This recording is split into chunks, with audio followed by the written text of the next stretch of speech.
अजून एक मोठा प्रश्न सर्वसामान्य माणसाला कायम मनात येतो, की जेनेरिक औषधं स्वस्त असतात.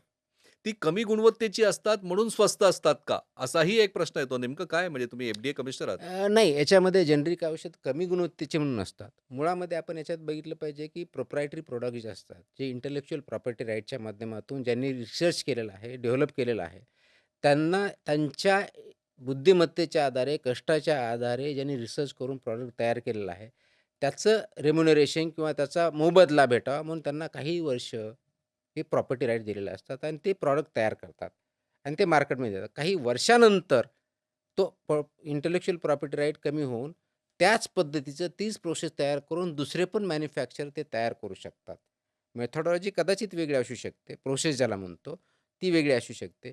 म्हणून तो इंटेलेक्चुअल प्रॉपर्टी राईटचा पिरियड संपल्यानंतर फक्त तो इंटेलेक्चुअल प्रॉपर्टीवर तेवढाच प्रोडक्ट न करता त्याच प्रोसेसेस दुसऱ्यामार्फत करू शकतात आणि म्हणून याच्यामध्ये अ, त्याची कॉस्ट कमी होते. मेथोडॉलॉजी वेगळी किंवा हां, प्रोसेस म्हणजे वेगळी म्हणजे वाढल्यामुळे. थोडक्यात सर्वसामान्य माणसाने जेनेरिक क्वालिटी औषधं तीच असावी घेण्यापासून लागते. घाबरू नये कधी बिलकुल सगळ्यात नाही. महत्त्वाचं. या